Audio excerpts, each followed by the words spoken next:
Estátua da Liberdade partiu. A viagem está muito tranquila. Vamos chegar logo.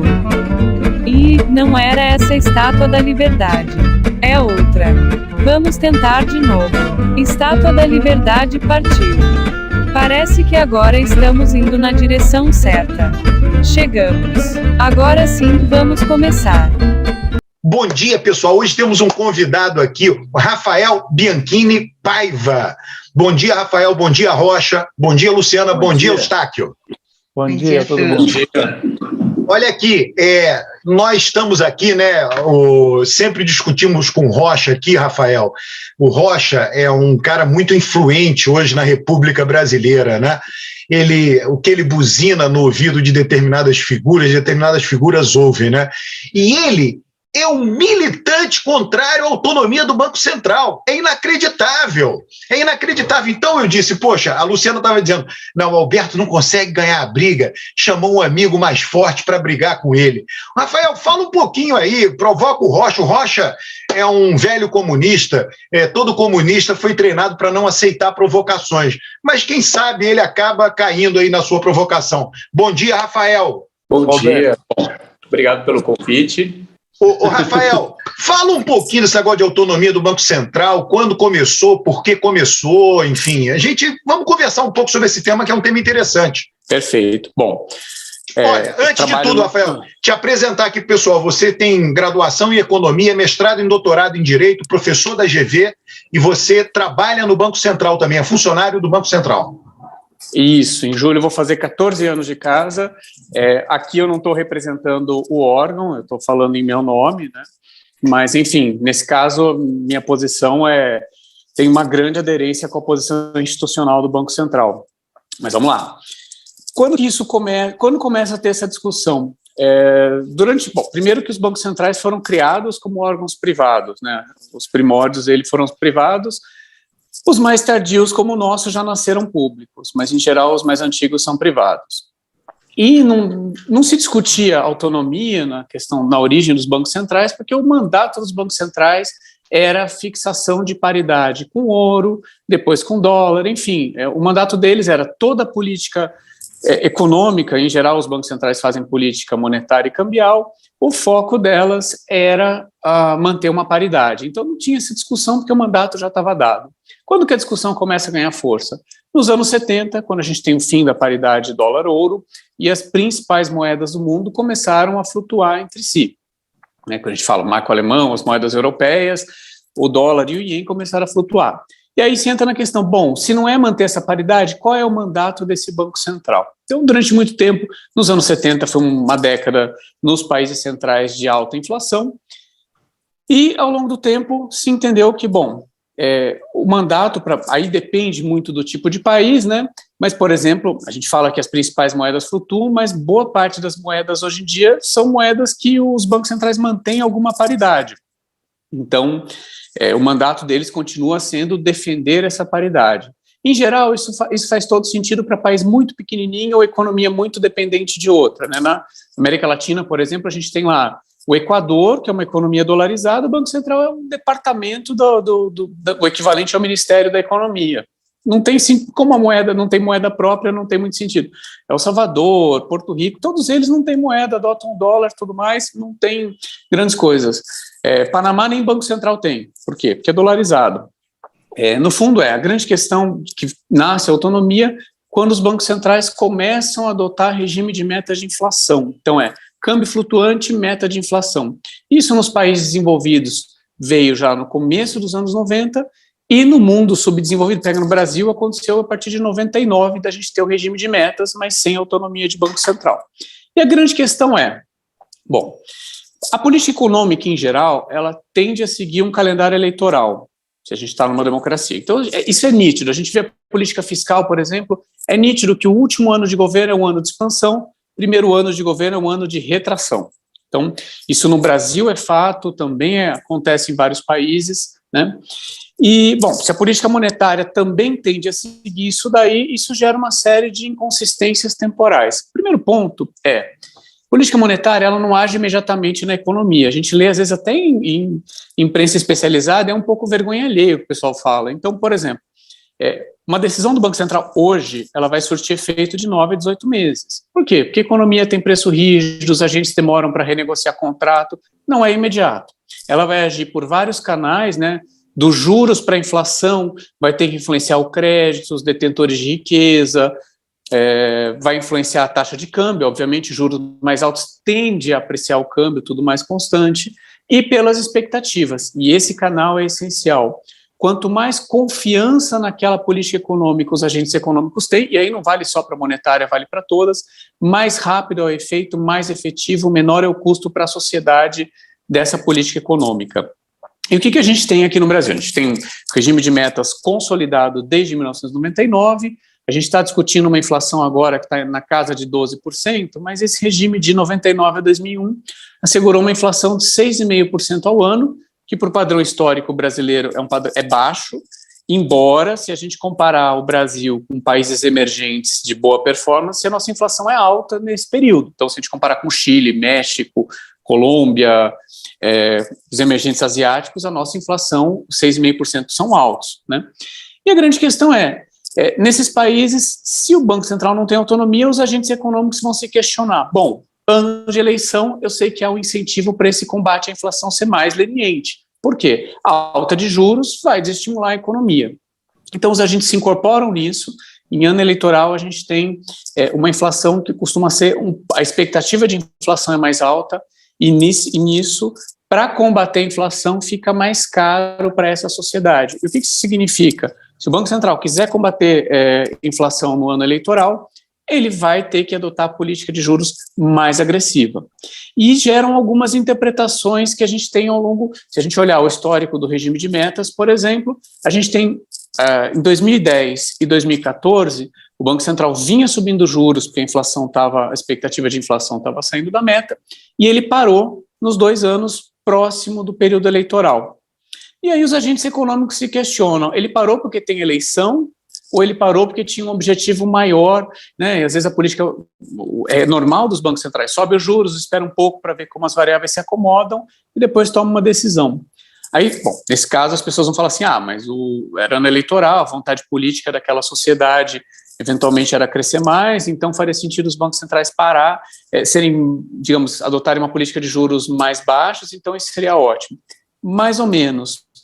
A gente tem momentos também onde o Banco Central do Brasil foi mais agressivo no combate à inflação, ou seja, ele adiou quedas de juros, ou ele aumentou mais do que os modelos mostrariam que seria recomendado aumentar para reiterar a sua autonomia em relação à área política. A gente tem isso, por exemplo, no começo do governo Lula. O Banco Central demorou para baixar juros e foi muito cauteloso nesse processo para mostrar, olha, nós somos autônomos.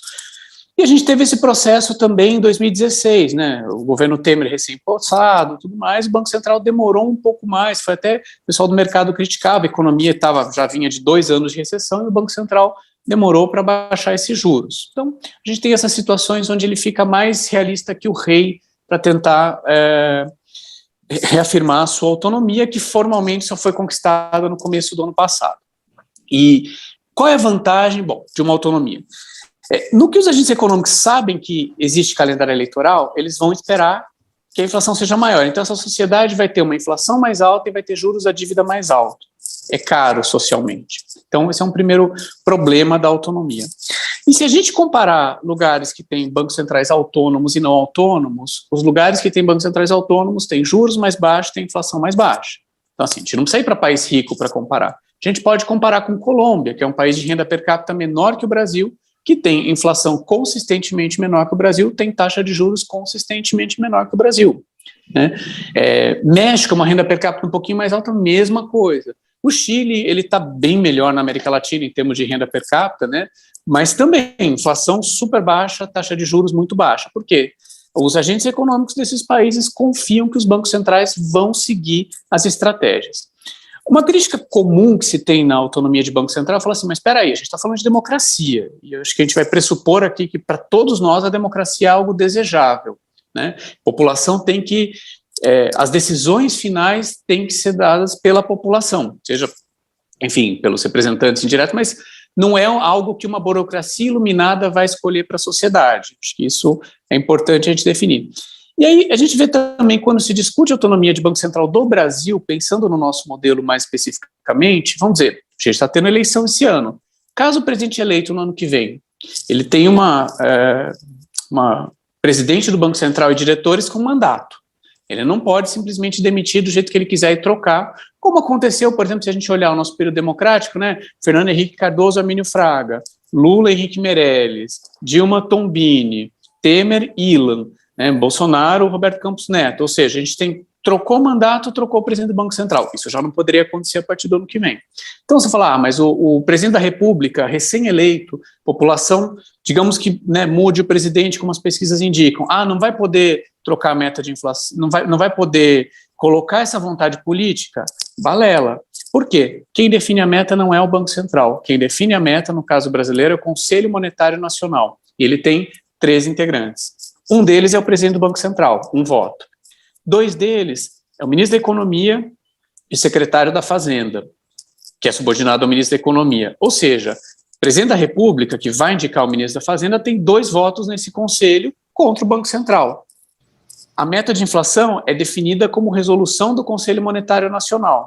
Logo, nada impede, não é cláusula pétrea da Constituição, que se mude a meta de inflação, porque essa sociedade entende que, olha, embora a inflação seja uma inflação baixa, é desejável para essa sociedade, e a gente vê pesquisa de opinião, as pessoas estão sofrendo com a inflação alta, entendemos que uma política muito agressiva pode comprometer outros objetivos e essa sociedade acredita que deve ser mais gradual esse combate. Nada impede, mudou a meta do Banco Central, o Banco Central é obrigado a seguir uma meta determinada, na qual ele tem um voto, vamos dizer assim, o presidente do Banco Central não gosta, mas ele é um voto só em 2, né?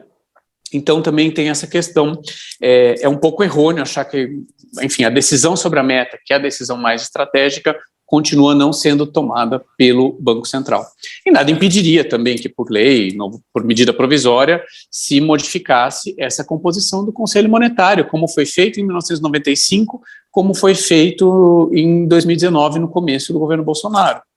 Enfim, isso já foi judicializado, né, quando mudou a composição do Conselho, que eram vários integrantes para só 3, no começo na medida provisória do Plano Real, foi judicializado, inclusive o PT entrou com uma ADIM, nunca teve o mérito julgado, mas o PT, enquanto governo, veja, ele não precisaria judicializar, ele poderia colocar uma medida provisória, uma lei, e não mudou, né? Tanto que em todos os governos do PT o Conselho Monetário era, assim como o governo Fernando Henrique, presidente do Banco Central, ministro da Fazenda, ministro do Planejamento. Então, sempre tem 2 votos lá, ele consegue mudar essa meta. E por que, assim, quando a gente discute autonomia, ela tem várias dimensões, né? Porque é muito etéreo dizer, o que seria um Banco Central autônomo? A principal, e assim, essa que realmente ganhou força com a Lei Complementar 179 do ano passado, foi o seguinte: mandatos fixos para presidente e diretores do Banco Central. Então, eles são, da mesma maneira, a mesma regra anterior, isso está na Constituição, indicados pelo presidente, aprovados no Senado por uma sabatina. Antes, eles poderiam ser demitidos a qualquer momento sem uma justificativa formal. Agora, eles têm um mandato fixo lá de 4 anos, renovável por mais 4, e eles podem ser demitidos em algumas hipóteses. Morte não chega a ser demissão, né, eles saindo, mas enfermidade grave, condenação com transitado em julgado, e insuficiência de desempenho. A questão que a insuficiência de desempenho vai depender do mandato desse Banco Central, que a gente vai falar daqui a alguns instantes sobre ele, e, por exemplo, a gente falar descumpriu a meta de inflação, é uma hipótese que é plausível se pensar isso como insuficiência de desempenho. O que a gente tem para esse presidente cair, qual é o rito? Bom, primeiro que o Conselho Monetário, lembrando que o governo tem 2 integrantes, tem que considerar que aquilo foi insuficiência de desempenho, que a justificativa do presidente do Banco Central, né, quando descumpre a meta, ele precisa escrever uma carta aberta, explicando por que não cumpriu e como vai conduzir a inflação para a meta.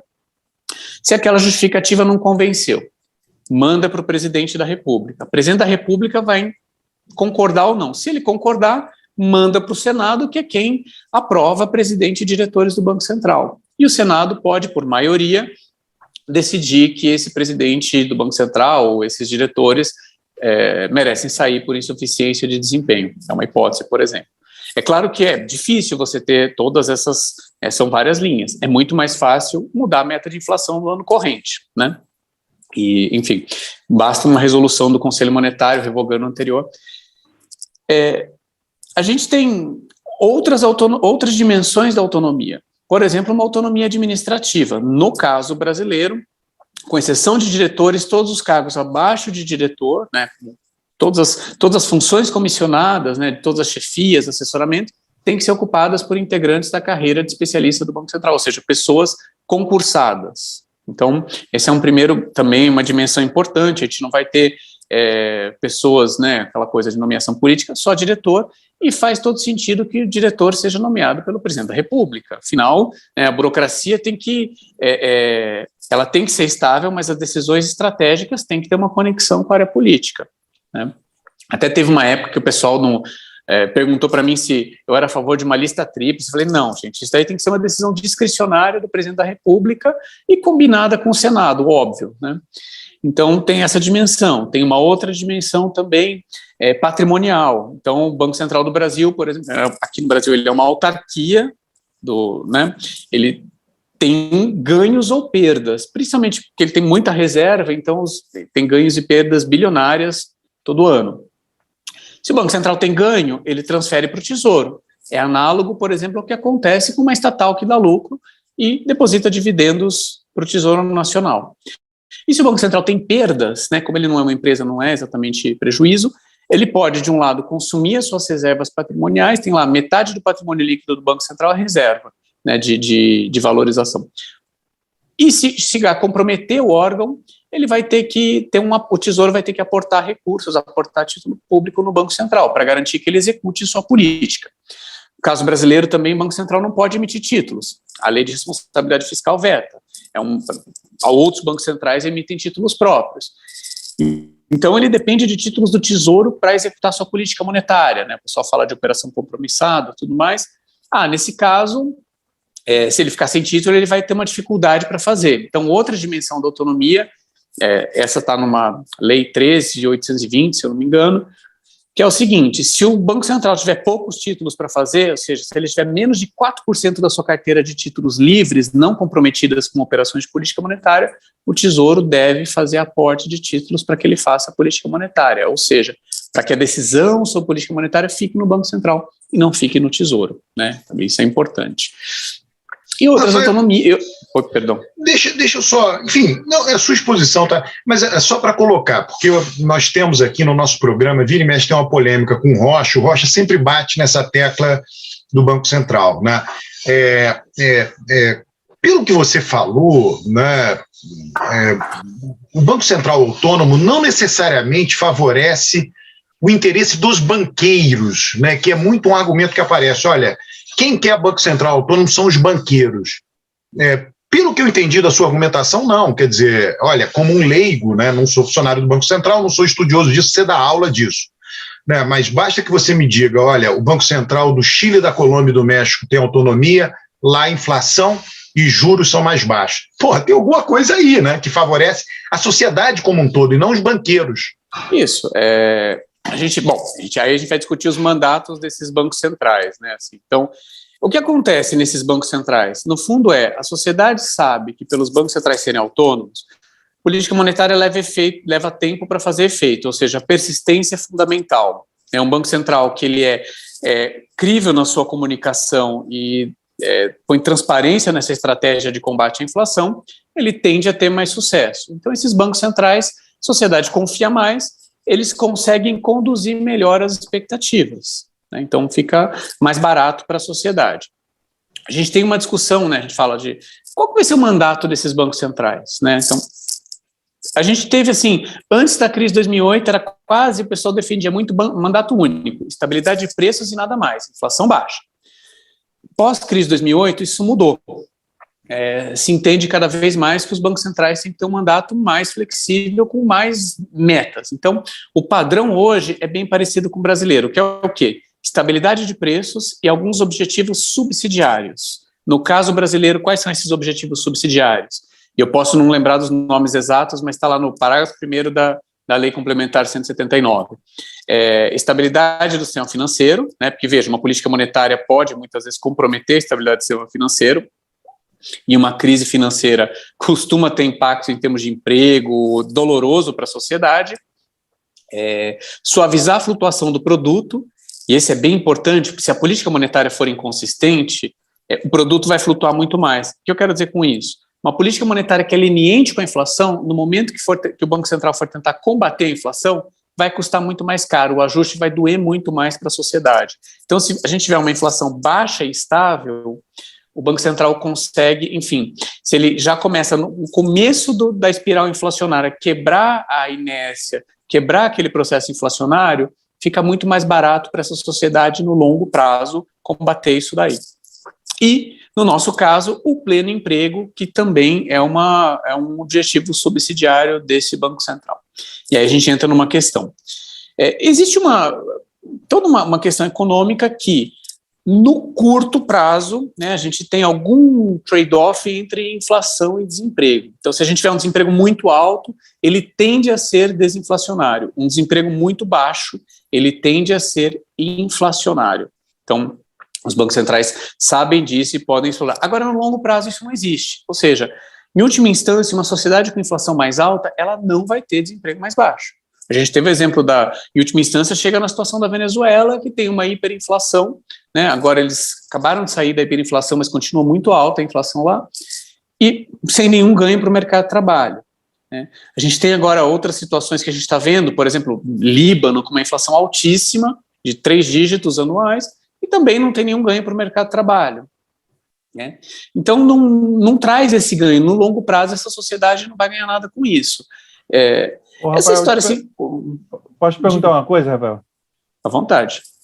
Não, é muito interessante sua exposição, muito esclarecedora. Eu queria só te perguntar mais uma coisa em relação ao câmbio.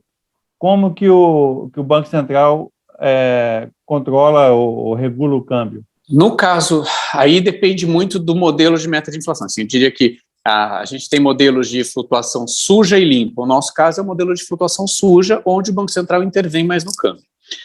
No caso do Brasil, a gente tem, eu diria, 3 instrumentos principais de política cambial. Não existe um mandato para o câmbio, o que significa que, formalmente, o Banco Central não tem um compromisso com paridade nenhuma. Tá? E tem uma justificativa, porque se o câmbio é flexível, a ideia é que ele amorteça choques que a nossa economia venha a sofrer.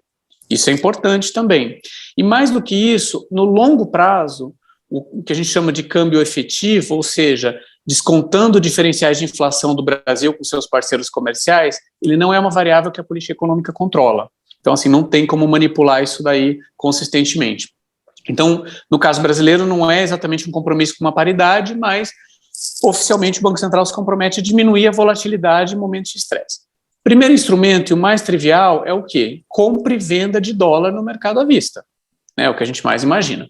Para fazer isso, o Banco Central precisa ter reserva. O nosso tem. A gente chegou a ter, no começo da década de 2000, quase nada de reservas, mas hoje o Banco Central tem 350 bilhões de dólares em reservas, ou seja, ele consegue intervir. Em que sentido? Bom, subiu muito o dólar, o Banco Central significa que está tendo escassez de dólar. O Banco Central entra vendendo dólar, com isso coloca mais dólar no mercado, cai o preço. É um tipo de intervenção. Só que nem sempre o mercado à vista está tendo escassez de dólar. Muitas vezes a gente vai ter uma alta do dólar, né, um momento de estresse, por elementos completamente exógenos e via canal de expectativas. Então não adianta o Banco Central colocar dólar no mercado à vista, sendo que o mercado à vista está equilibrado. Então o Banco Central tem outros 2 instrumentos. Um deles é o seguinte, ele vende dólar com compromisso de recomprar.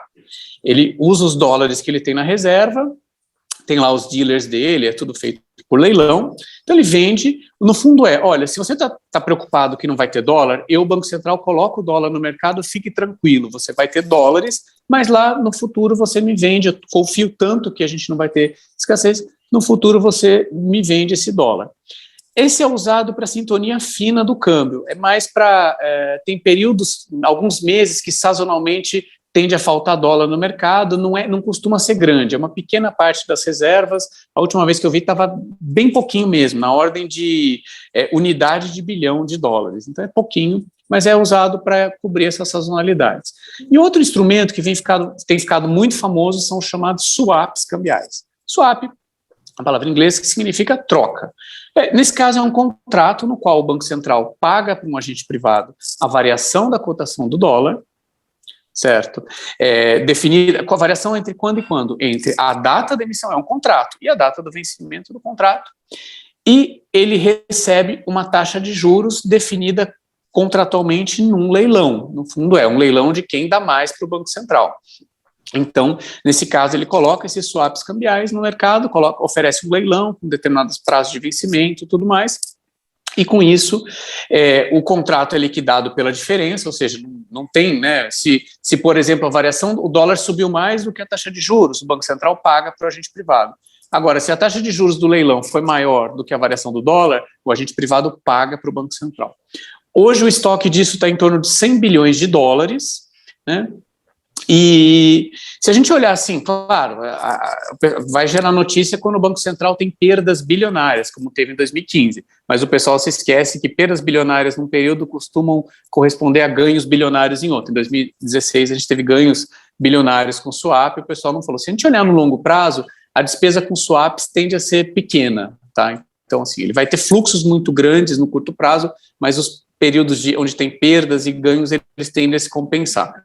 Na série mais longa, o Banco Central tem uma pequena perda com swap, que é muito menor do que o que ele ganhou com reserva nesse período, né? Então, é isso, mas não existe um mandato formal para a taxa de câmbio aqui no Brasil, como tem em outros países que os bancos centrais procuram manipular essa taxa. Eu tenho uma pergunta, Rafael. Você foi muito didático, foi muito bom, né? A gente aprendeu bastante. Uma coisa que eu queria que você comentasse é o seguinte: como é que são indicados os diretores? A minha pergunta é, se eu não estou enganada, e aí se eu tiver você me corrige, eles são indicados, parte deles é indicada anualmente, e há algum momento em que o presidente consegue a maioria? Assim, só para a gente ver essa questão da influência, como é que funciona isso? Perfeito. Bom, são 8 diretores e um presidente do Banco Central. Inclusive, as pessoas muitas vezes falam assim, a decisão de juros do presidente do Banco Central é mais ou menos, porque no fundo é o colegiado que decide, é o Comitê de Política Monetária formado por todas essas pessoas. Como que funciona? São 4 anos de mandato, né? A cada ano se renovam 2 diretores. Então, por exemplo, ano que vem vai renovar o mandato de 2 diretores. A gente está em alguma regra de transição, se eu não me engano, em 2023 é um pouquinho diferente, é um no começo do ano, um no final do ano, mas vamos falar com a regra no longo prazo. Então primeiro ano de mandato, 2 diretores, segundo ano de mandato, mais 2 diretores, ou seja, ele tem 4, presidente novo, 4 em 5 pessoas.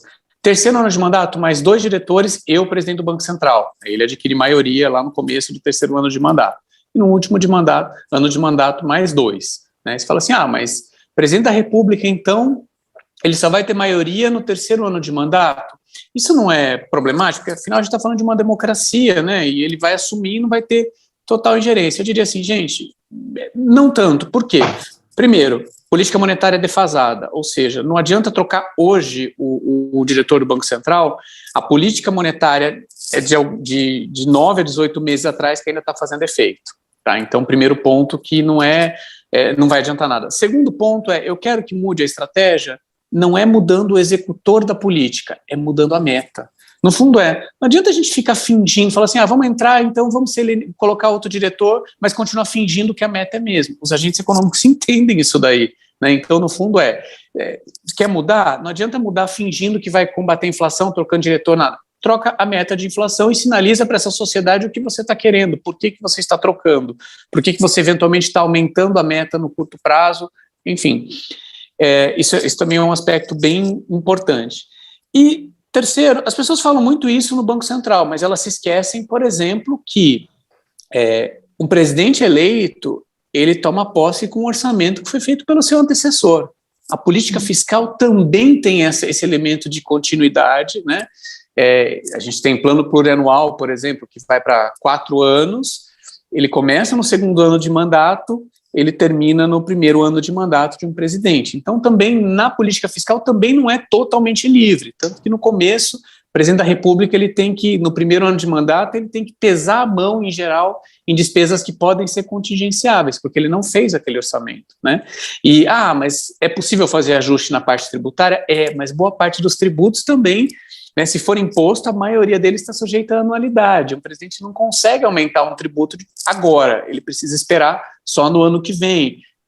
Contribuição social um pouquinho mais rápido, em geral, 90 dias, tal. Mas, enfim, tem essas travas na política fiscal também. Por quê? O que mata? Inconsistência de política. Eu falar que eu tenho uma meta e não executar aquilo até o fim. Os agentes ficam confusos, isso vai gerar ruído em formação de expectativas. Ô, Rafael, você diria o seguinte, em algum momento no mundo, né, o legislador, quando eu falo legislador, eu estou imaginando os deputados, né?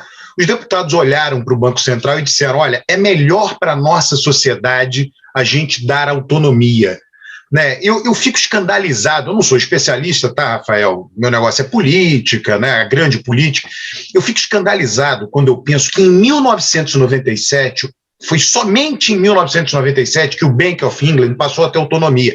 E até aquela data, quem dizia qual era a taxa de juros do Reino Unido era o ministro da Fazenda. Cara, eu quando li aquilo, eu disse, mas não é possível, Chancellor of Exchequer, o cara dizia, não, amanhã eu quero que o juro seja esse, né? Quando o legislador, quer dizer, o legislador em algum momento passou a dizer, olha, é melhor dar autonomia para isso, né? Você teve, enfim, nesses debates, quais foram os principais argumentos, né, para persuadir o legislador disso? Não sei se você tem, né, informação sobre isso, quer dizer, isso deve ter variado de país para país, parece que o primeiro país a fazer isso foi a Nova Zelândia. Nova Zelândia. Olha, Eustáquio ama, tem 3 países que o Eustáquio ama, Nova Zelândia, Butão e Vietnã. Não sei se Butão tem Banco Central, tem autonomia, o Vietnã também, mas o Eustáquio aqui só fala desses países, né? Mas o que o legislador imaginou? Vou dar autonomia para aqueles caras lá. Essa autonomia aí, operacional, quer dizer, não é uma autonomia de definir taxa de juros. Então, em algum momento, esse debate foi parar no parlamento. E esse legislador, os deputados dos parlamentos, disseram, é melhor a gente ter esse negócio autônomo. Berto, deixa eu só fazer um reparo. Você, quando fala os legisladores, você fala como se fosse um conjunto de pessoas que não sofresse influência, né, da sociedade, das forças que tem na sociedade. Lá vem pancada aí, Rafael, lá vem pancada aí, hein? Só para fazer um reparo, vamos lembrar, certo, que o poder econômico, os agentes de mercado têm muito mais influência nos legisladores do que o povo, né? Isso é uma regra da democracia, né? Os agentes que têm mais poder, mais articulação, influenciam mais o parlamento, né? Então, imaginar que os legisladores receberam uma tarefa do povo para dar autonomia ao Banco Central, isso você não vai achar essa cena você não vai achar em país nenhum. E a gente discorda. Eu acho que existe um aprendizado quando, primeiro, em algum momento a sociedade vai perceber que a inflação baixa é uma conquista, e a gente vê isso no Brasil claramente em pesquisa de opinião, né? Então a gente vê, inflação alta costuma derrubar a popularidade de político, e político não gosta de ficar nesse limbo de popularidade baixa. Dou 2 exemplos mais recentes na nossa história. 2013, né, as pessoas associam queda de popularidade da Dilma com jornadas de 2013, obviamente isso foi relevante, mas começou a cair antes. E o vilão lá era a inflação, era a época da Ana Maria Braga com colar de tomate, porque teve uma inflação alta e muito alta em alguns itens, e aí assim, sempre energia, né? Energia, e no caso a energia lá tinha uma política de preços de energia elétrica, não era, mas tinha a questão de alimentos que estava pegando muito. E agora a gente vê também uma inflação alta, né, 12% no acumular de 12 meses, é uma inflação alta, mas ela não é só alta, ela é muito pesada hoje em dia em energia e transportes. Então ela vai penalizar muito os mais pobres. E alimentos. E ela é uma inflação que pega mais os mais pobres, é 12% na média, né? Famílias de 1 a 40 salários mínimos. Mas se a gente olhar a família mais pobre, a inflação delas é mais alta do que isso, né? Tanto que se a gente olhar, por exemplo, o governo atual, a gente vai ver o seguinte, olha, o mercado de trabalho, o nível de emprego já voltou ao que era antes da pandemia. O grande negócio é o seguinte, a renda do trabalho não acompanhou a inflação, mas ela ficou muito distante. Ou seja, as famílias brasileiras, elas até estão com o mesmo nível de emprego que estavam antes da pandemia, que é bem ruinzinho, por sinal, mas a renda real descontada da inflação é muito menor, o poder de compra das famílias é muito menor, e isso afeta a popularidade de presidente da República. Aí vocês estão no Reino Unido. O Reino Unido é um caso interessante. Por que veio em 97 essa autonomia? Bom, chega um momento que a sociedade percebe que aquele banco central que não é autônomo não está dando nada para ela, é o pior dos mundos. Por quê? Não é simplesmente, a inflação não vai cair por vontade política, não vai cair porque eu acho que ela tem que cair, porque eu quero que ela caia. Inclusive, muitas vezes, assim, as metas vêm da sociedade, mas muitas vezes a sociedade quer metas que são incompatíveis entre si, né? Reino Unido apanhou muito com um histórico de inflação elevada no pós-guerra. É só a gente lembrar que no período de Bretton Woods, por exemplo, no pós-guerra, até os anos 70, que os países centrais tinham paridades fixas, o Reino Unido teve que desvalorizar a libra. Por quê? Porque a inflação do Reino Unido era maior do que dos seus parceiros comerciais e nos anos 60 teve que desvalorizar. Quando a construção que deu origem à União Europeia, os países nesse ambiente de flutuação cambial, qual que é o grande problema? As economias europeias fazem muito comércio entre elas. Eles tentaram, antes do euro, fixar as taxas de câmbio. O que acontecia? O Reino Unido estava entre os países que entravam em crise recorrentemente. Então, teve uma crise cambial nos anos 70, teve uma crise cambial no começo dos anos 90. A gente pensa assim, o governo conservador da Thatcher entrou para... uma das coisas era combater a inflação. Na crise cambial dos anos 90, que era depois de 2 governos da Thatcher, um outro governo conservador, caiu por conta de uma crise. E toda a Europa da inflação alta caiu nessa época. Então a gente pega Portugal, teve desvalorização cambial, Espanha, desvalorização. Reino Unido era um país de inflação alta na Europa. Apesar das pessoas terem uma ideia de que, não, ele estava na ponta da inflação alta, onde estava Portugal, Itália, tudo mais. Então, para eles, chegaram no momento e falaram assim, peraí, a gente está com inflação alta, não está ganhando nada com isso. Porque a gente pensa assim, um pouquinho mais de inflação no curto prazo, só que isso no longo prazo vai criar distorções na taxa de câmbio, vai criar problema de competitividade externa. É simples, o custo de um país, se ele tem inflação mais alta que seus parceiros, o que significa? Os custos desse país vão aumentar, vai perder competitividade. No longo prazo, a inflação muito elevada vai gerar crise cambial, não tenho dúvida disso daí. E isso, obviamente, essas crises costumam doer na sociedade, né? Então, chegou no momento assim, a gente não está ganhando nada com isso. Tanto que Reino Unido conseguiu, teve lá o Banco da Inglaterra se tornou autônomo, e se a gente olhar, ele não vai ter... A gente tem um período de inflação relativamente baixa no Reino Unido, né? Costuma ser um pouquinho mais alta que a inflação da zona do euro, mas para o histórico do Reino Unido é excepcionalmente baixa, e eu não vejo o Reino Unido pós-autonomia tendo um banco central com juros altos, né? Um banco central que tem praticado uma política fiscal, política monetária bastante expansionista. Então, é um pouco de ilusão acreditar, deram autonomia e aí, ficou tendo juros altos? Não, a sociedade está com inflação alta? Não tem inflação como dos anos 80, como dos anos 70, como do essa autonomia. E por que isso? Os agentes confiam mais. Bom, eu sei que vai ter, a política monetária pode mudar, e frequentemente ela vai mudar. Isso a gente entende que vai acontecer. O que não pode ter é o seguinte, a gente vai combater a inflação, mas de repente a gente dá um cavalo de pau e muda. Exemplo que a gente tem aqui do lado, a Argentina, né? O Macri foi eleito para combater a inflação, foi uma das coisas mais importantes da campanha dele. Ele até tinha lá um cartazinho que ele colocava, inflação alta é um fracasso na época do governo da Cristina. Entrou, concedeu autonomia para o Banco Central, adotou meta de inflação, do nada, ou seja, com poucos meses de inflação caindo, mas ainda num patamar muito alto, do nada, como a Argentina tem eleição presidencial descasada das eleições legislativas, em 2017 tinha uma eleição e ele queria dar um estímulo na economia para mostrar algum resultado.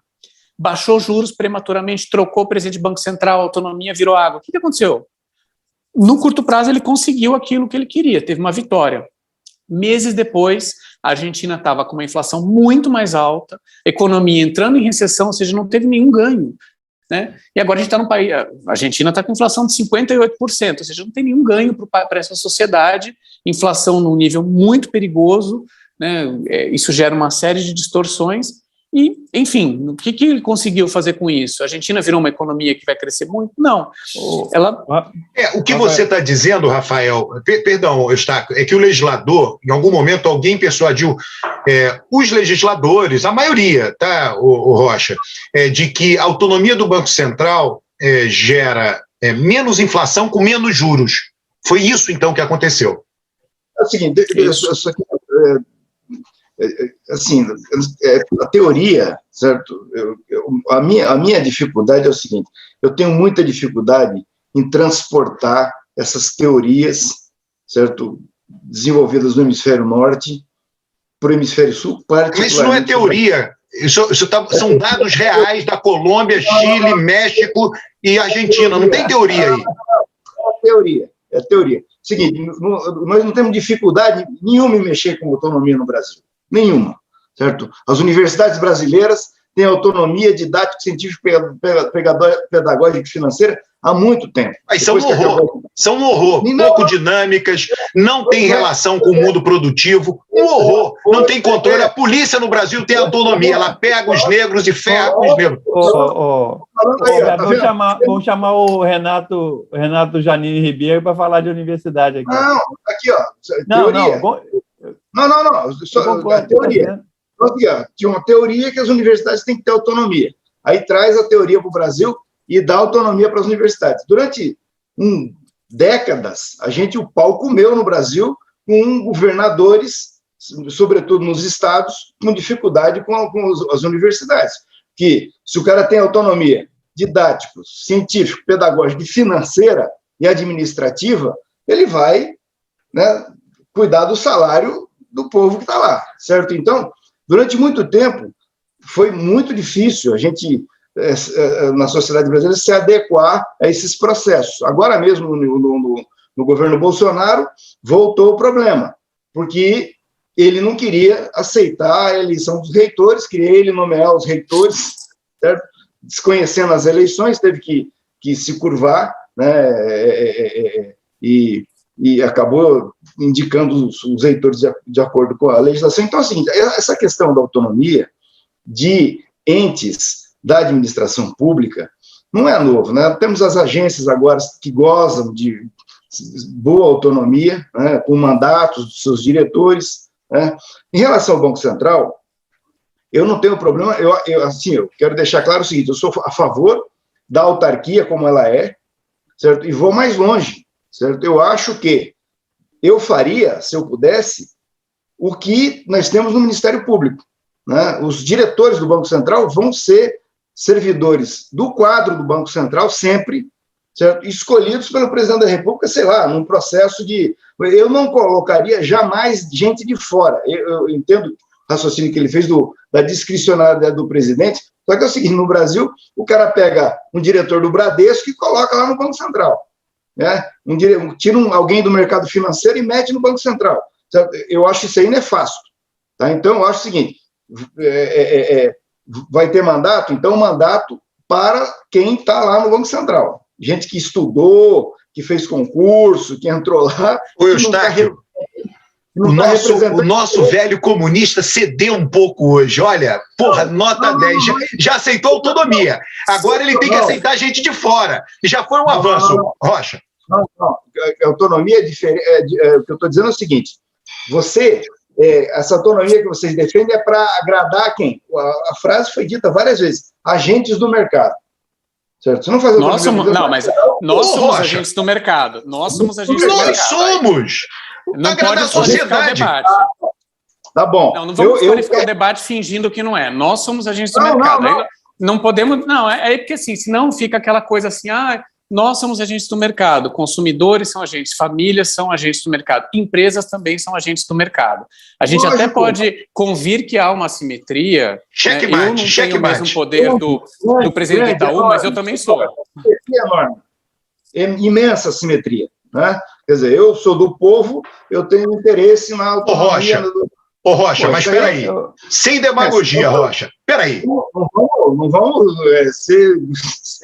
Porra, Rocha, você está apelando. Não, apelando não. Eu, quando vou trabalhar o elemento teórico, eu tenho que pensar no Brasil. certo? Eu não posso pensar o Brasil com a cabeça em Oslo. Mas o Rocha, ele acabou de dizer, Roberto, eu vou te dar uma contradição. Ele falou aí do exemplo da Inglaterra. Vamos usar o exemplo do Brasil. Nós controlamos a inflação no Brasil, passamos por um maior período de controle de inflação no Brasil sem autonomia do Banco Central. Mas aí... Não, peraí. Rafael, chama a atenção o seguinte... Vamos lá, tem várias coisas aí na história que eu quero... Agora, se vocês me provocaram, agora eu vou ter que responder. Mas eu queria fazer uma pergunta para o Rafael. Em cima disso, Rafael, é o seguinte. O que aconteceu com o Plano Real? Tá? A gente tinha quase uma hiperinflação no Brasil, né?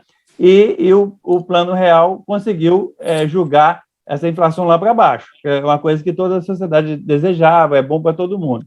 Só que o primeiro governo, Fernando Henrique, ele estabeleceu com o Gustavo Franco no Banco Central uma taxa de juros tão elevadas, aí eu não sei se você pode confirmar, mas eu acho que foi as taxas mais elevadas em termos reais da história do Brasil, que foi esse período do primeiro governo Fernando Henrique, né? E jogou, por causa dessas taxas de juros muito elevadas, isso que o Rocha sempre fala, você transferiu uma quantidade de dinheiro enorme para o setor financeiro, ou para quem tinha saldo financeiro, né? Você controlou a inflação, conseguiu o apoio popular, né? Só que você valorizou excessivamente o câmbio, acelerou o processo de desindustrialização do Brasil e o emprego e a renda não cresceram como devia ter crescido naquele período. Tanto ele manteve isso até as eleições de 98 e logo em seguida, em 99, desvalorizou tudo, mudou tudo, né? Então, eu queria que você comentasse isso.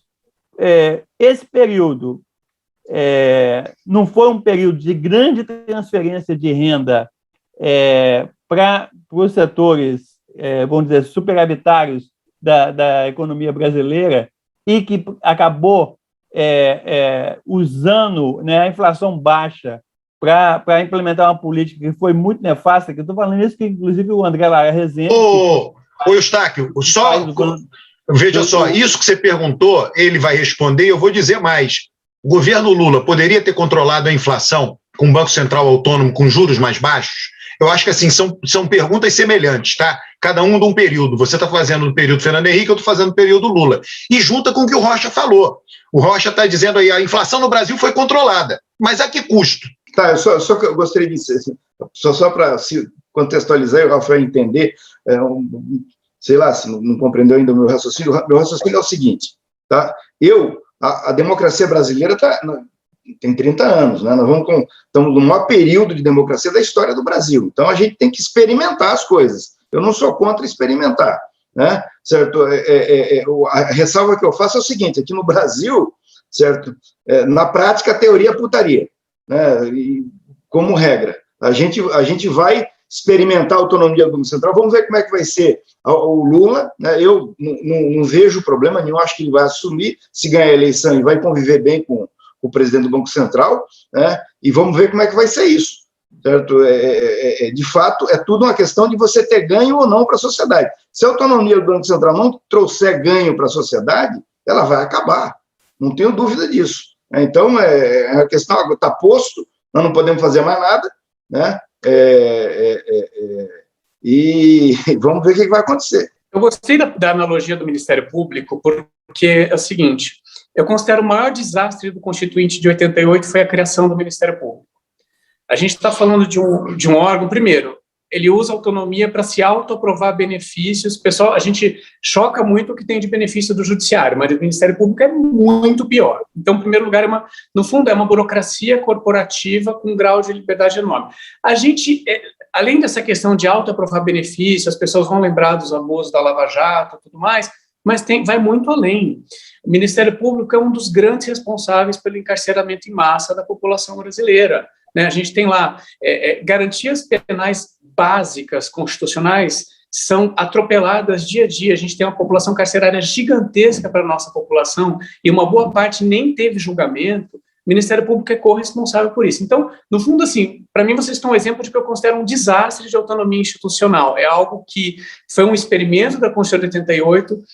Obviamente, o que o Ministério Público tem de função existe em outros países, mas esse desenho institucional é bem sui generis no Brasil e é desastroso. Então, não necessariamente a gente vai ter isso.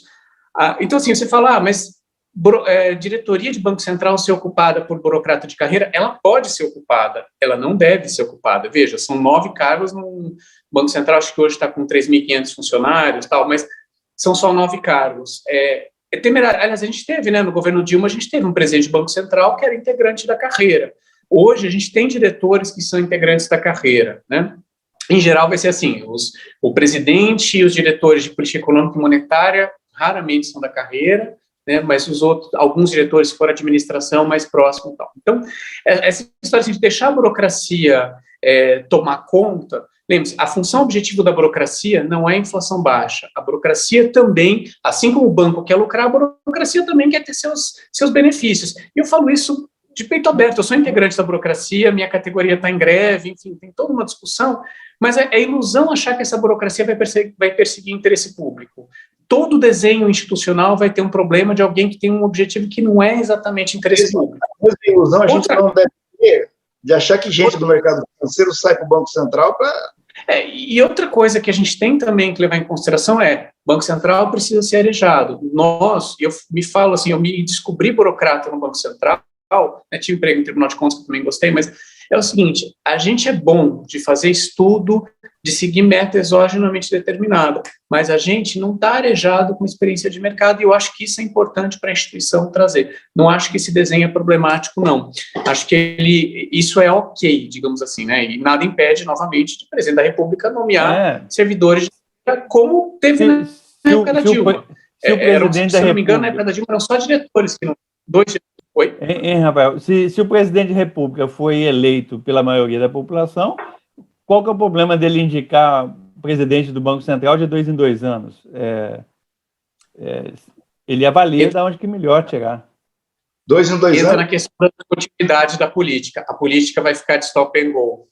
Esse é o grande... Qual que é o problema? Mandato muito longo, obviamente eu vou ter um problema sério, que eu vou perenizar alguém que não está sendo controlado, né? Que era o caso, Rafael, foi o caso do Paul Volcker, né? Que é o caso famoso, acho que era um mandato de 12 anos, não era uma coisa assim? Era um mandato longo, que não tinha, as regras de renovação eram mais abertas, né?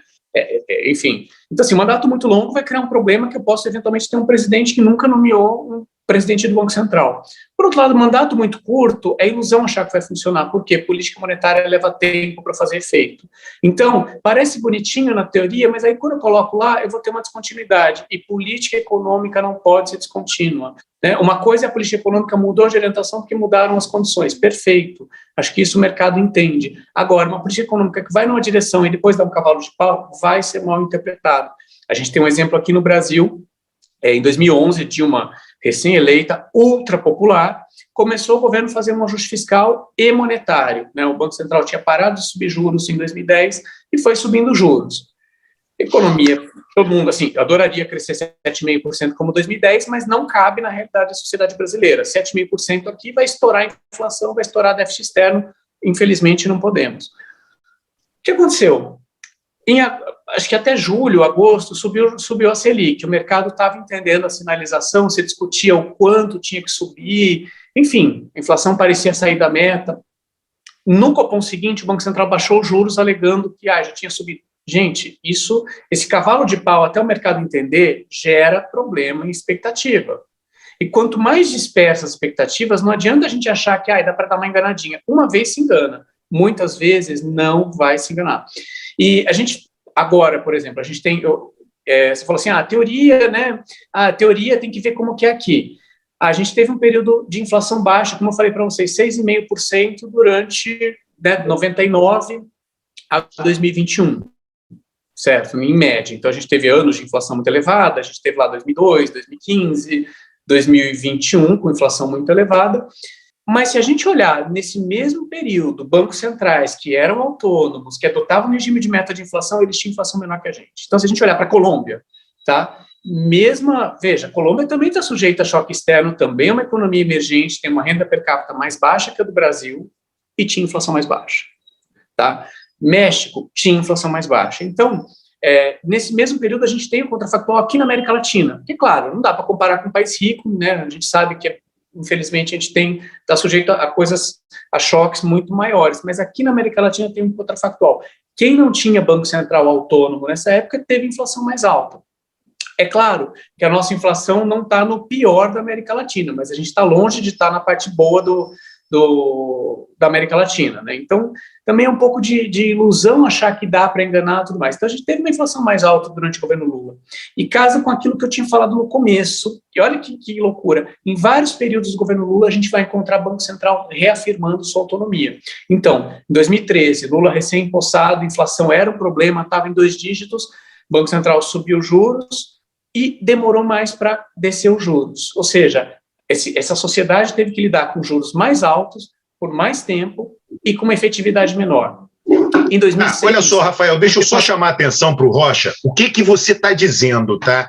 É que no primeiro ano do mandato de Lula, para ele sinalizar, para o Banco Central sinalizar para o mercado que era crível, como ele não era autônomo, ele teve que aumentar mais os juros e manter mais os juros altos do que teria sido se ele fosse autônomo. Basicamente foi isso que você acabou de dizer. É isso. Isso resultou, a gente demorou mais para cair nossa inflação e tivemos os juros mais elevados do que deveríamos, mas não foi só isso. Deixa eu só concluir aqui, porque essa história do governo Lula é interessante pelo seguinte: a gente teve um período, como em 2006, que havia uma suspeita de que o Banco Central perseguia uma inflação menor do que a meta. Porque, veja, o mandato, eu consigo fixar claramente o que o Banco Central tem que fazer, e fugiu daquilo que tem que fazer, tem sanção prevista. Quando não tem um mandato claro, né, na época existia um mandato que era inflação e estabilidade do sistema financeiro, sem hierarquia entre elas, mas era um mandato sem autonomia, não é nada. Vamos ser realistas. Por quê? Não adianta nada eu ter um mandato, e mandato com muita meta também não é nada, porque eu posso sempre encontrar uma que não cumpriu, né? Então, nesse caso, você tinha um período onde o Banco Central estava sendo muito agressivo no combate à inflação, que foi 2006, e a suspeita era que ele estava perseguindo uma inflação menor do que a meta, tanto que a inflação foi 3,14% naquele ano, foi bem abaixo da meta daquele ano, que eu acho que era 4,5%. Né? Então, a gente vai tendo problemas como 2008, estourou a crise no Brasil, certo? A crise de 2008 foi pesada no mundo, não era uma crise pequena. O que se pede de um Banco Central fazendo uma crise dessa? Baixar juros, fazer expansão monetária. Se vocês resgatarem lá os históricos de Copom, em outubro de 2008, o Banco Central sobe os juros, alegando que a atividade estava muito aquecida, e ela começou em 2008 muito aquecida no Brasil, mas veja, em outubro já estava fazendo água a atividade brasileira, por conta da crise internacional. E o Banco Central foi baixar juros só à frente. Ou seja, de novo, o Banco Central demorou para atuar na crise de 2008, sempre tem essa suspeita de ingerência política. Em 2010, ele dá uma pausa no ciclo de alta de juros, e sempre tem aquela questão, será que é porque é ano eleitoral, né? Até a gente comenta assim, tem como resgatar uma entrevista do Meirelles, que era presidente do Banco Central na época, anos depois, dizendo, olha, naquela época a gente estava vendo crise em alguns bancos médios, como o PAN e tudo mais, e a gente entendeu que naquele momento subir taxa de juros poderia causar algum problema no sistema financeiro. E veja, o mandato do Banco Central cabe, estabilidade do sistema financeiro está no mandato do Banco Central, é perfeitamente razoável que ele olhe para isso. Então, a gente tem momentos onde o Banco Central fez políticas que ou resultaram em inflação mais alta ou resultaram em juros mais altos, sendo que ele estava eventualmente cumprindo. E ele teve que ser mais pesado do que ele seria. Vamos pensar hoje, a gente está falando a gente está vendo um ciclo de alta de juros. A Selic está em 12,75%. A inflação acumulada nos 12 meses está em 12 alguma coisa por cento. Se eu olhar a Selic acumulada nos 12 meses e olhar a inflação acumulada nos 12 meses, a Selic está perdendo muito para a inflação. É claro, e essa não é a taxa de juros que a gente tem que olhar para a política monetária, porque o que aconteceu, aconteceu. Mas se a gente olhar para o futuro, a gente tem uma Selic de 12,75, né, tem uma sinalização de que vai subir mais um pouquinho, o mercado discute quanto é esse pouquinho que vai subir, mas a expectativa de inflação está na casa de entre 7% e 8%. Tá? Esse patamar de juros reais na ordem de 5%, 6%, para combater uma inflação agressiva, virulenta como que a gente tem, se vocês olharem no histórico do Banco Central, aliás, a gente teve o ciclo de 2015, que foi uma inflação menor do que a de agora. O Banco Central teve que agir de maneira muito mais pesada. Tá? Isso cria um custo para a sociedade. Não adianta a gente fingir que não tem. Se a gente está numa democracia, eu posso entender que o que eu entendo como melhor não é o melhor para essa sociedade. No fundo, quem tem que entender o que é melhor, esse juízo de valor, é a sociedade. Agora, eu não posso fingir que algumas escolhas existem. Eu não posso partir do pressuposto assim, não, mas se eu dar uma enganadinha, se eu diminuir os juros agora, tal, não vai acontecer. A gente tem exemplos agora, assim, no mundo agora, de um país emergente importante, de uma população relevante, uma economia, uma renda per capita maior que a nossa, onde o presidente da República entendeu que aquele Banco Central não deveria combater a inflação como prioridade. Turquia. Turquia não é um país pobre, tem uma renda per capita mais alta do que o Brasil. Há 10 anos, a moeda da Turquia era 1 para 1 com o Brasil. O que aconteceu com a Turquia? Bom, vamos perseguir crescimento. No curto prazo funciona, cresce mais. Está com inflação de 70%, crise cambial, não sei o desfecho dessa situação, mas é muito difícil sair de uma inflação de 70% ao ano. Não é uma inflação que se sai rápido. Uma inflação, ainda como a brasileira, que é alta, ela é menos custoso voltar para uma trajetória mais razoável. Acho que isso é importante. O Rafael, o papo está muito bom, mas eu queria colocar mais uma pimenta aí. Que o pessoal fala o seguinte, que o teto de gasto, ele viabilizou a redução da inflação e a redução dos juros, né? Como é que você vê essa questão do teto de gasto, que está todo no centro da polêmica, essa relação entre o teto de gasto, né, quer dizer, a política fiscal e a política monetária? Perfeito. José Stalk, você tinha feito uma pergunta antes sobre o final do governo Fernando Henrique. Que você não respondeu, mas tudo bem.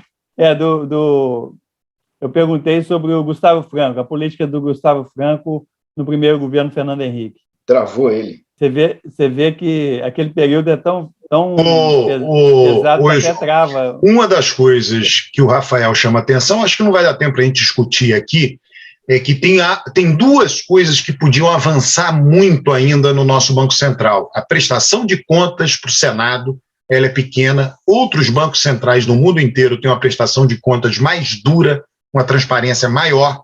E a segunda coisa é o Conselho Monetário Nacional, que define as metas. Eu já conversei com ele falou, ele acha que a composição com 3 pessoas apenas é muito reduzida, né? 3 decisores, deveria haver mais decisores. Tá? Talvez a gente não consiga discutir, ele teve algum problema de conexão lá, mas eu acho que, olha, no fundo, o tema deste programa de hoje foi inflação, inflação, inflação, inflação. Né? Ao falar de autonomia do Banco Central, nós basicamente falamos de inflação.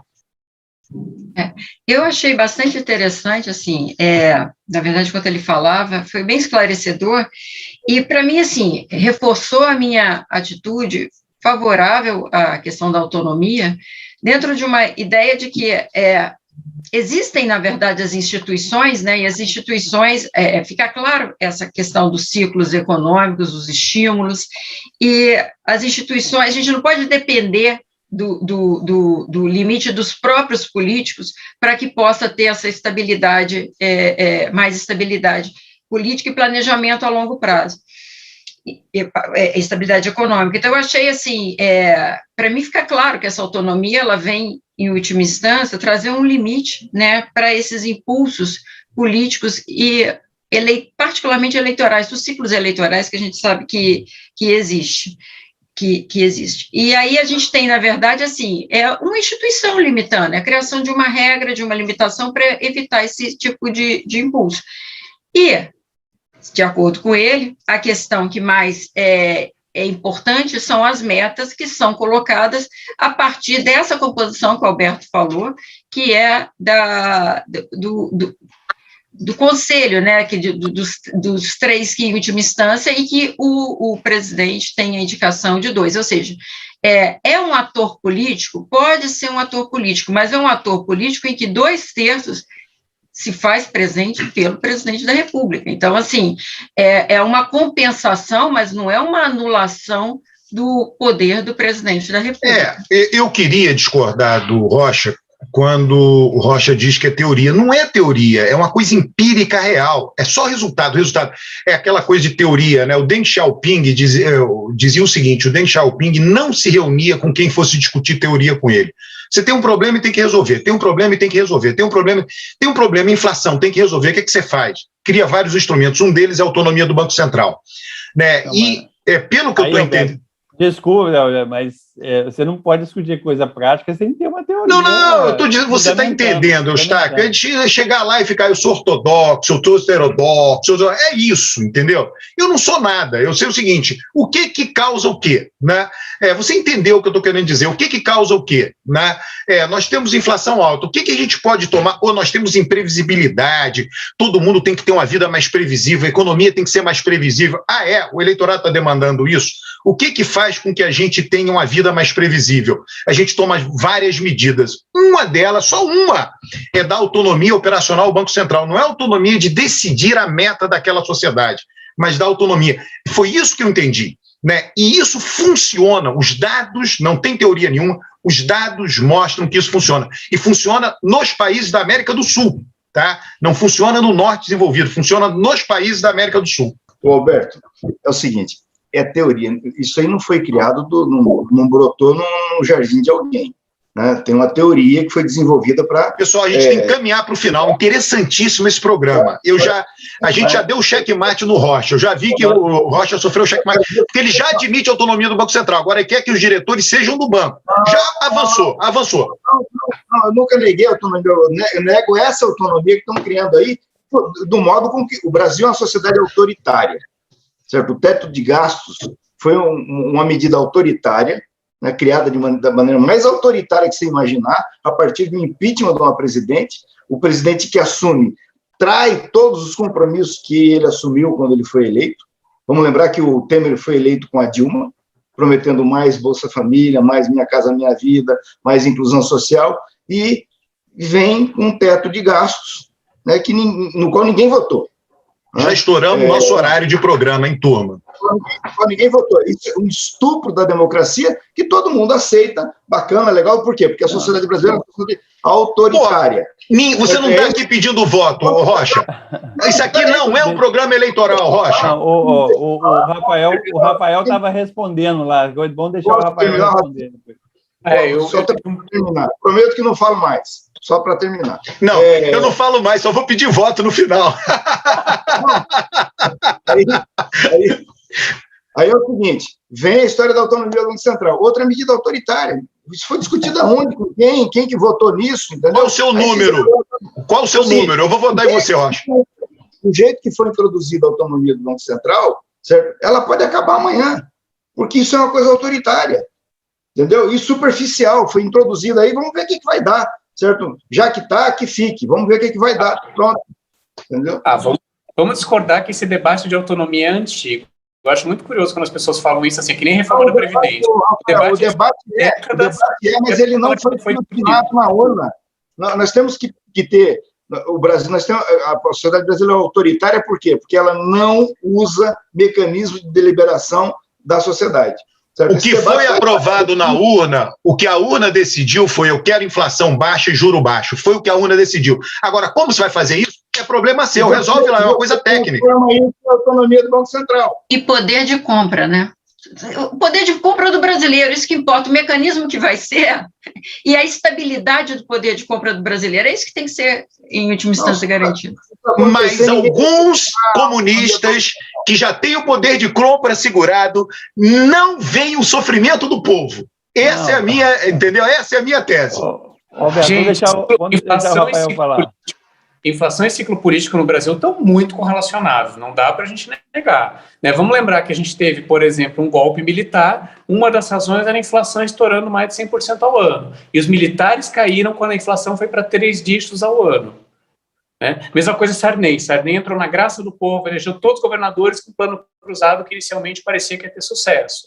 Terminou o mandato melancolicamente com uma inflação de 80% de feriado bancário.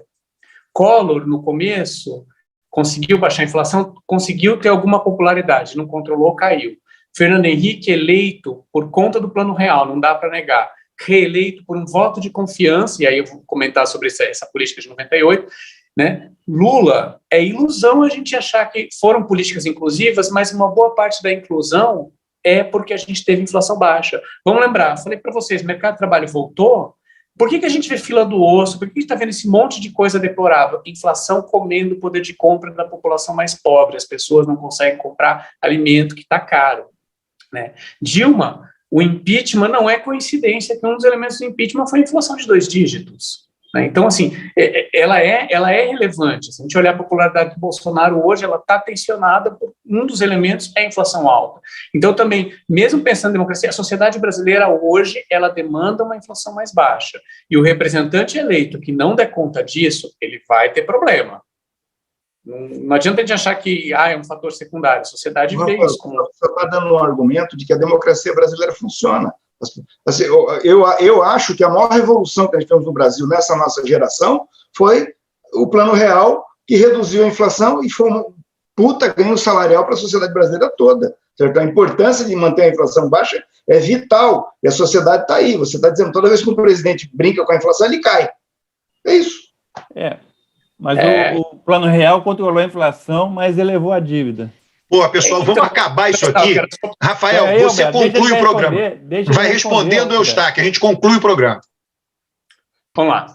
Assim, essa questão do Plano Real, é ilusão a gente achar que naquele momento não tinha como fazer o que foi feito. Então, assim, o que eu quero dizer? A gente vinha de uma inflação muito elevada, tentou vários planos econômicos de congelamento, não deram certo por N razões. O Plano Real vem, um dos ingredientes dele era um câmbio estável em relação ao dólar. As pessoas falam que é fixo, mas não era bem que era fixo. O Banco Central se comprometia a, mais ou menos, comprar e vender dólar se o câmbio saísse de uma determinada banda de variação pré-anunciada.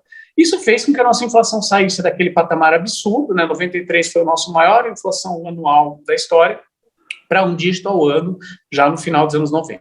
Então, naquele primeiro momento, não tinha muito o que fazer. Ao meu ver, quais são os grandes problemas? Bom, primeiro mantivemos a paridade, eu falo mantivemos o país, né? Eu nem era eleitor nessa época. Mantivemos além do que deveria manter. Então, assim, veio crise na Tailândia, a crise asiática inteira, começou a ficar evidente que a nossa taxa de câmbio, a gente tinha déficits externos muito elevados, ela não se mantinha, estava sobrevalorizada. E isso teve economistas escrevendo que a economia brasileira tinha mudado, aquele patamar balela. Como eu falei para vocês no começo, taxa de câmbio efetiva, descontando a inflação, não é manipulável. Quando valoriza muito, vai dar problema. Mantivemos. E por que se manteve em 98? Calendário eleitoral. Não vamos ter ilusão. Tanto que, no começo de janeiro, caiu. A gente conseguiu manter com base em acordo em FMI e tudo mais, subiu a dívida. Na época, a gente tinha que, ao mesmo tempo, colocar a Selic na lua para atrair capital aqui no Brasil, para não fazer que fugisse. O governo o Tesouro oferecia dívida indexada a dólar para segurar o investidor aqui, para conseguir aguentar mais um pouco, e vender o que tinha de câmbio, fez acordo com a FMI. Veja, o calendário eleitoral ele não vai afetar só a fiscal, eventualmente a monetária, ele vai afetar a cambial, e os agentes econômicos sabem disso. Tinha todo esse discurso de confiar na política econômica adotada, mas você via que o investidor estava tirando dinheiro do Brasil, então ele falava que confiava, mas ele não confiava. Caiu. Demorou anos para a gente diminuir a dívida pública. Agora, logo em seguida, colocamos o regime de meta de inflação. Então, ao meu ver, o grande problema dos anos 90 não foi exatamente a introdução de um regime de câmbio administrado, que eu acho que isso era um ingrediente importante para a época, para a gente sair daquela inflação alta. Foi durar muito mais do que teria que durar, né? A gente pode até, às vezes, fazer leitura de retrovisor é fácil, mas, então, assim, a gente pode discutir que mês, mas chegou em 1998, crise russa, gente, já era evidente que aquele câmbio não ia parar. Agora, era ano eleitoral, obviamente, isso iria comprometer a reeleição do Fernando Henrique, né? Tanto que se segurou até a eleição. Acho que esse foi um importante. Aí vem uma pergunta sobre o teto de despesas, né? Acho que isso também é interessante dizer pelo seguinte, o Brasil fez um ajuste fiscal em 2015 sem ter teto de despesa, e foi muito mais violento que o teto. Eu tenho uma posição bem sui generis sobre o teto, que eu acho que ele foi a ponte do futuro do governo Temer. Que sentido? O governo Temer entrou com expectativas extremamente deterioradas e ele tinha que, de alguma maneira, sinalizar um ajuste fiscal. Não adianta também a gente achar que naquele contexto não dava. A gente estava com uma inflação perigosamente alta, né? A inflação chega em 2 dígitos, é sinal amarelo, vermelho. E ele não tinha muita, juros da dívida com spreads totalmente desequilibrados, expectativa de inflação desancorada. Aí as pessoas pensam no teto de despesa, no curto prazo o teto de despesa foi expansionista. E por que isso daí? E essa é a parte mais interessante. O governo Temer sinalizou 20 anos de despesas reais congeladas. Na verdade, assim, a partir do 10º ano, pode ter uma lei ordinária que mude o indexador. Então, não são 20 anos, mas sinalizou um ajuste muito longo. Só que, assim, quem conhece finanças públicas sabe que com rigidez de despesa que a gente tem, não pode reduzir despesa nominal, não pode reduzir funcionalismo, não pode reduzir aposentadoria, a população está envelhecendo, então, por mais que tenha reforma de previdência, a despesa de previdência vai tender a crescer no automático por um bom tempo. Sabe que não dá para chegar no 10º ano sem muita criatividade contábil, para não dizer o mínimo. Mas aquilo deu uma calma. O governo, em 2016, ele gastou mais, fez uma gordurinha para queimar nos anos seguintes. Tá? Mesmo não sendo crível que fosse adiante. Isso fez com que a gente conseguisse ter uma inflação bem mais baixa, lembrando que em 2017 a inflação ficou abaixo da meta, foi a única vez que ela foi descumprida porque ficou abaixo do piso da meta, né? Teve que ter carta aberta do então presidente do Banco Central, o Ilan, tudo mais. Ela foi importante para aquele finalzinho de governo Temer, ela deu uma estabilidade econômica, a gente estava vindo de uma recessão muito forte, até hoje a gente não se recuperou dela, tudo mais. E veja, quando a gente precisou ter política expansiva, e acho que a grande maioria dos analistas entendia que o teto de despesa não fazia sentido nenhum, que foi 2020, o que a gente fez? Emenda constitucional, regime extraordinário fiscal. A maior expansão da nossa história foi em 2020, uma política expansiva que nunca teve nessa magnitude no Brasil, e vem em 2020. Agora, vou ser bem sincero com vocês, o teto, eu não sei se ele vai ser mantido ou não, mas com certeza mantido e cumprido ele não vai ser. Não sei por quê. Eu digo, Bolsonaro entrou em 2019, já em dezembro de 2020 já teve um primeiro ataque ao teto, que era o quê? Teve uma receita extraordinária de 88 bi, o governo criou uma série de despesas, além uns agrados naquele ano, um deles foi o 13º do Bolsa Família, que o governo dizia que ia fazer, e fez. Já naquele ano teve um aumento de despesa real. Se vocês olharem a planilha do Tesouro, tem toda uma justificativa para explicar que aquilo cumpre o teto, gente, obviamente não. E aquilo já aumentou a base. Tem a questão dos precatórios para o ano que vem. O governo está jogando para o ano que vem os precatórios. Está usando bancos públicos, na minha opinião, de uma maneira completamente irresponsável, né, por exemplo, a Caixa está concedendo microcrédito para negativado, aquilo vai, enfim, não vamos ter ilusão de que isso não vai dar problema para a Caixa Econômica mais à frente. Então, de certo modo, assim, o teto, claro que ele é uma regra fiscal pouco sofisticada, né, assim, um teto de despesa sem nenhuma verificação empírica, tal, mas foi uma regra que naquele momento sinalizou algo que precisava ser sinalizado, um ajuste. E veja, isso permitiu com que o governo fizesse um ajuste muito mais leve do que o ajuste Levy, ele fez uma expansão fiscal naquele momento, sendo que o 2015 que a gente teve um ajuste de verdade. Então o teto deu um sufoco para a equipe, deu um alívio para a equipe econômica. Acredito que uma economia como a brasileira, que está com, a gente fala assim, o produto está abaixo do seu potencial, em algumas situações faz sentido ter uma expansão fiscal. Tá. Só que o problema que eu vejo dos nossos colegas da esquerda é o seguinte: expansão fiscal de qualidade é aquela que você pode expandir quando a economia está mal e pode retirar o estímulo quando a economia está bem. Então não fique achando que é dar aumento para aposentado, porque essa despesa você aumenta e nunca mais vai diminuir. Não fique achando que é aumento para servidor público, adoro ter aumento. Aliás, no governo Temer tive 4 aumentos, fantástico. Mas não é isso que é uma política anticíclica de qualidade. Ela vai ser uma política via investimento, via despesas, como, por exemplo, em 2020, o auxílio emergencial, que é uma despesa que foi colocada no momento da economia, e depois ela pode ser retirada, a gente pode discutir se foi retirada prematuramente, tudo mais, se foi, né? Mas, de todo modo, não é criando despesa permanente, não é dando agrado para a elite do funcionalismo, e funcionário público no Brasil, eu sei que falar isso, meus colegas de Banco Central vão ficar muito bravos, e o pessoal costuma ser, gente, salário médio no Brasil é R$ 2.500, então achar que dar aumento para funcionalismo vai ser uma política de expansão econômica, bobagem. O melhor segura essas corporações do setor público, não é para elas que você tem que fazer política fiscal. Então, também, sempre que eu vejo de acabar com o teto, é muita política que não sabe onde quer chegar, aí não adianta nada, certo? Faz sentido ter uma meta de meta fiscal ajustada pelo ciclo econômico? Total. Aliás, falar em meta fiscal de 99 a 2012, 13, a gente teve meta de superávit primário. Esse foi um ingrediente fundamental do ciclo de prosperidade único na economia brasileira. Por que eu digo que é único? Crescemos, incluímos com inflação baixa e uma posição externa robustecida. Não tem paralela na nossa história da gente conseguir fazer tudo isso ao mesmo tempo. Não é à toa que até lá, tanto Lula quanto Dilma eram muito populares, né? Então, alguma regra fiscal de novo, que os agentes econômicos, eu falo, nós somos agentes econômicos, não tem dúvida que existe uma simetria e tal, precisa ter. Gente, não adianta a gente achar que dá para manipular tudo e os agentes vão... Precisa ter as pessoas para entender para onde vai a política econômica. E existem políticas econômicas recomendadas para algumas conjunturas, existem políticas econômicas que não são recomendadas. Então, o país está com déficit externo muito elevado, não adianta ele pegar e baixar a cotação do dólar para segurar a inflação. Vai estourar mais à frente.